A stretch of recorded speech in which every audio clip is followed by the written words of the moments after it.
You're listening to the Talkative Toastmaster podcast. I'm your host, Melanie Surplice.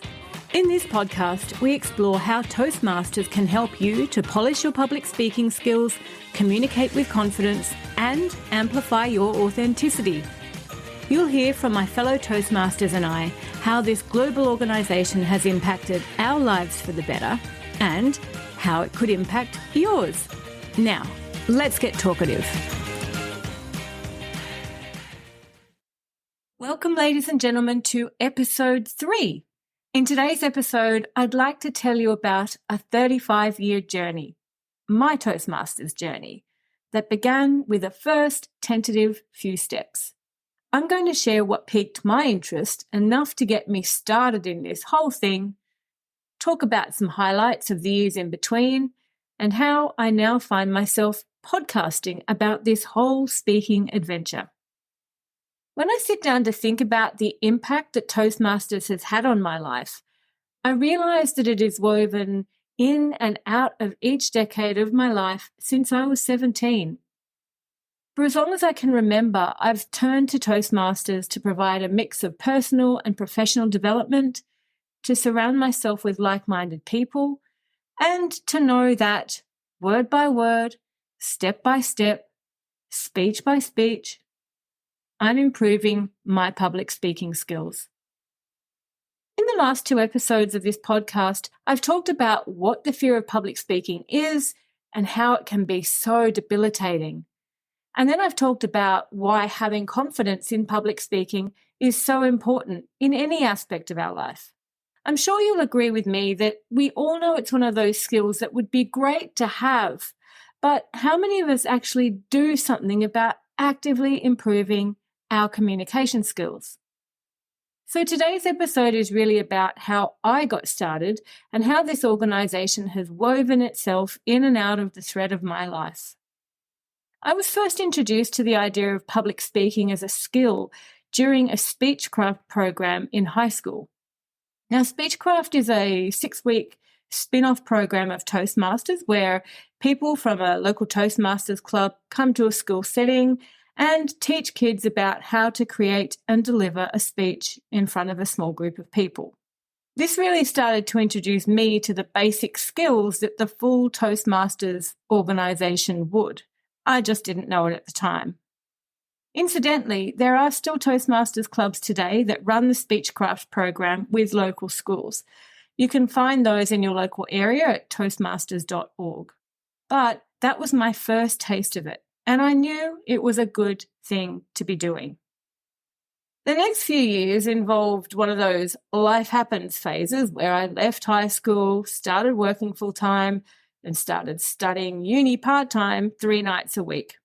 So I really had no time for anything else during those particular years. But around the time I was finishing uni, I remember being reminded of Toastmasters during a talk one Saturday morning by a professional keynote speaker at the June Dally Watkins finishing school that my parents put me through. Now, while the poise and grace that dear old Miss Dally taught me clearly never stuck, my love of Toastmasters did. And so this organisation came back onto my radar. In 1994, with some newfound time for fun stuff on my hands, I dragged my poor mother along to my very first club meeting, Port Hacking Toastmasters in Sydney. A quick shout out to my beautiful mum, who I know will be listening to this. Hey mum, thanks for listening. Mum and I ended up going to that club together for about 4 years.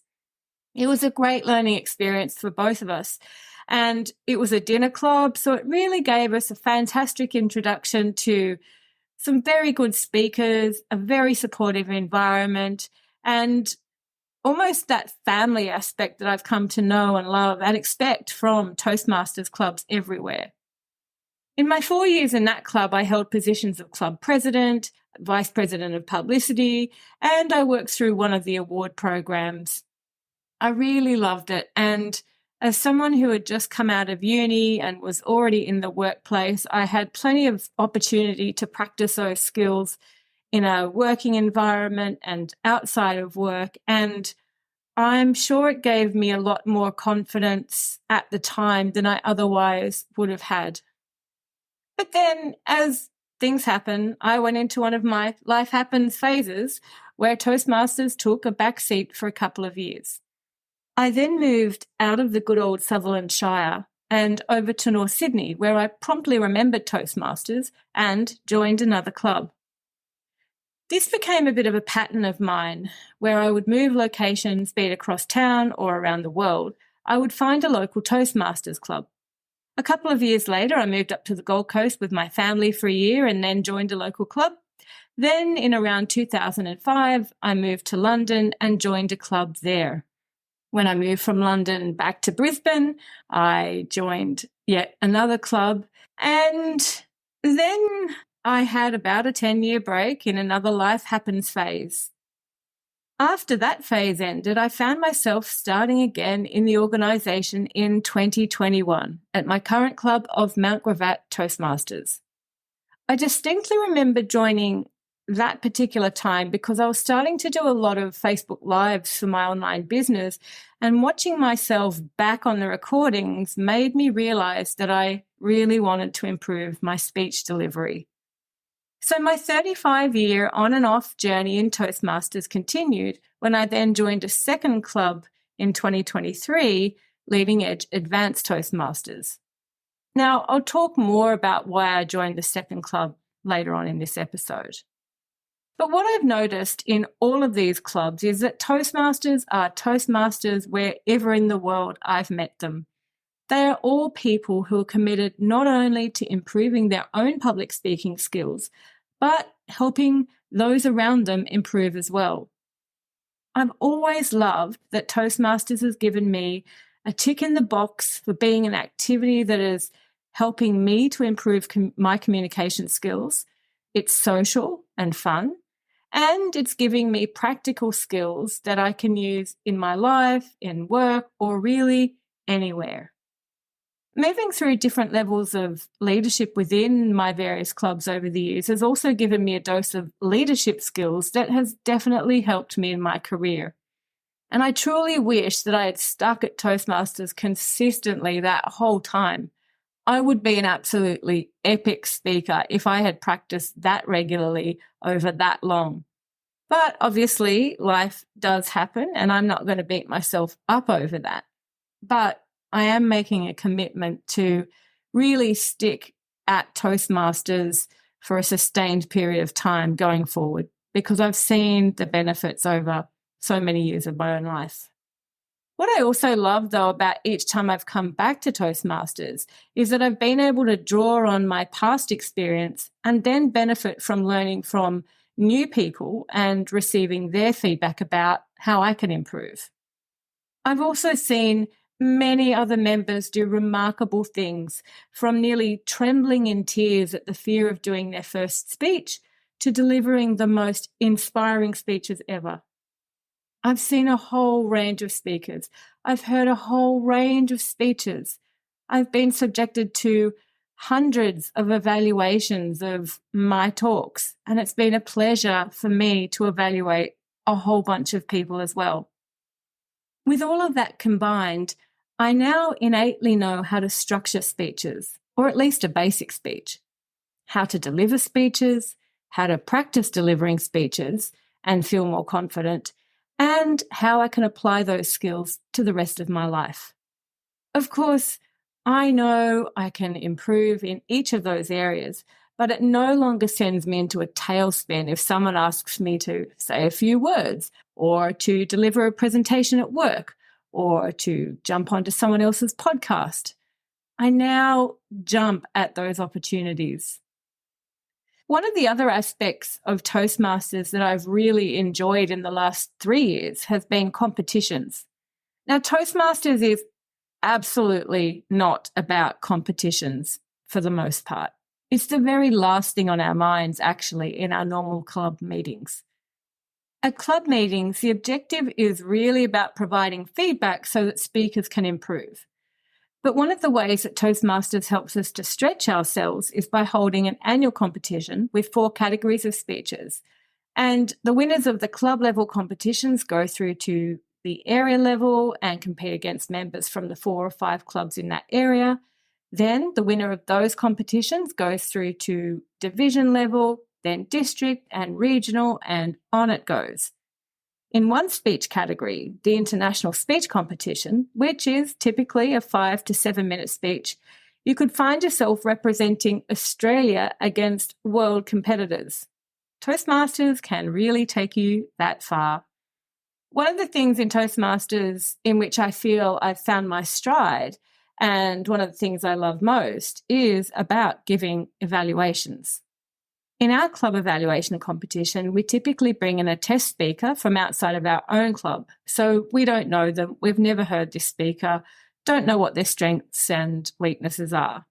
Then in the competition setting, that speaker will do their speech, and all of the evaluators who are competing will sit and listen to that speech in the same room. Then they'll write up their notes and are all then taken out of that room.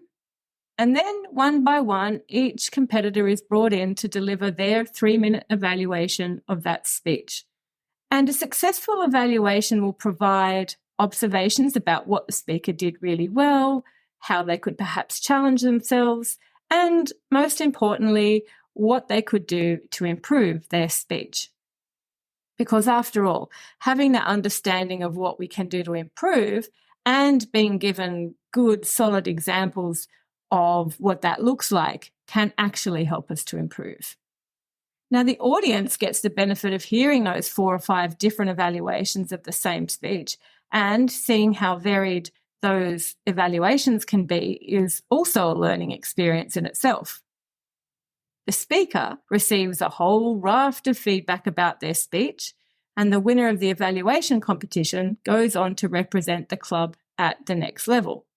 Now, I've won our club competitions the last couple of years, as well as the area competition. And in March, so just a couple of months away, I'm competing at the division level. Each level of competition challenges me to speak alongside more experienced speakers, some awesome evaluators, and yes, I still get nervous each time I compete. But I actually really enjoy that feeling of terrifying myself. Maybe I'm a glutton for punishment. As well as evaluations, table topics are an aspect of Toastmasters that I love as well. And you'll hear more in detail over the coming weeks from different Toastmasters about table topics, but this is basically an impromptu part of the Toastmasters meeting where you're given a random topic at no notice, called up to the stage, and from there you have to deliver a 1 to 2 minute mini speech about that topic. In a competition setting for table topics, all of the competitors start outside the main room. Then each competitor is called in one by one where they respond to the same table topic. Now, there's no way you can prepare for table topics. You simply have to respond to the question you're given as you come to the stage. And what I love about this aspect of Toastmasters is that it equips you with the skills and knowledge to be able to create a structure for a speech in your mind. A very basic structure of a speech will have a beginning, a middle, and an end, or an opening, a body, and a conclusion. Then, if you want to flesh out that structure a little more, it might be an opening, 3 key points, and a conclusion. And that's just one example of a speech structure.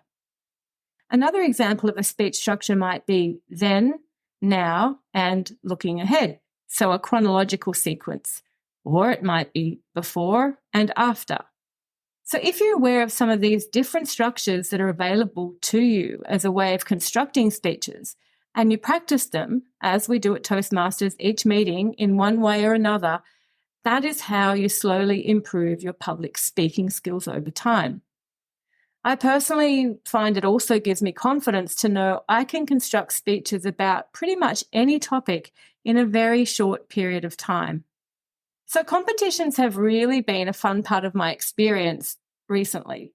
For me, it's always about doing better than I did last time. Everyone has their own style of evaluating and their own style of delivery, so we can't ever compete on that front with anyone else, but we can always do better in ourselves. My objective in competing in evaluations is always to do the very best evaluation I can and to give the speaker the most useful feedback for where they're at. One of the other aspects of Toastmasters I've delved into again in the last couple of years is moving into positions of leadership. Now, I'm currently the president of my home club, Mount Gravatt Toastmasters. This involves leading a volunteer executive committee of members who hold different roles to basically ensure that the needs of our members are met and that they're happily progressing through their Toastmasters goals. We'll explore the various roles within the club leadership structure in greater detail in coming episodes. Now, just looping back to the second club I mentioned I joined, and a shout out to Leading Edge Advanced Toastmasters. I joined this particular club because it's an advanced club and there's a number of coaches and speaking professionals and very experienced Toastmasters in this club. So this is just another way for me to push myself out of my comfort zone and to basically terrify myself a little bit more. And finally, this podcast is another example of how I've pretty much agreed to challenge myself every week. But in doing so, I hope to improve different aspects of my communication skills. Recording podcasts is an entirely different way of delivering a speech, and I'm learning so much about so many things. So hopefully you and I will both notice an improvement over the coming episodes.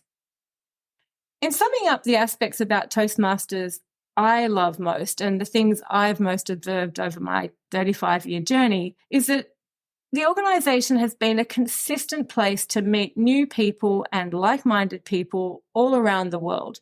It's allowed me to surround myself with people who are committed to growing themselves and to providing me with feedback to grow. I've loved the various competitions and how they drive me to challenge myself each year.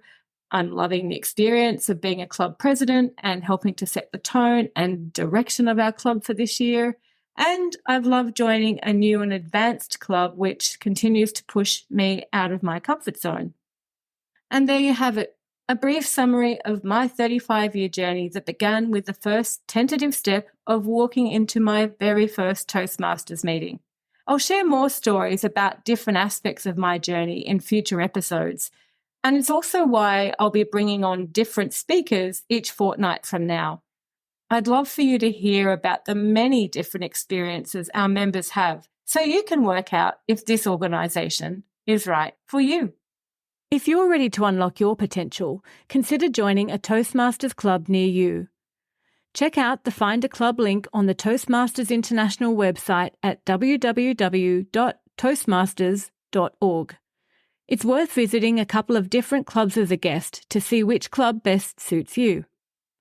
If you do take the leap and visit a meeting, I would absolutely love to hear your experience.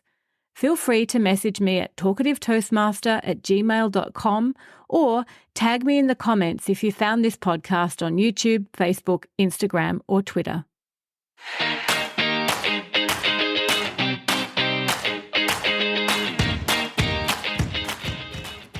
Thanks for listening to today's show.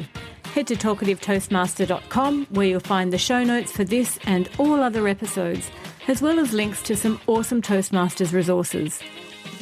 If you found value in today's content, I'd really appreciate if you could share it with friends and colleagues who may be interested, or leave a review on iTunes. This helps more people to find us. Until next time, remember the words of Seth Godin. If it scares you, it may be a good thing to try. Have a great week.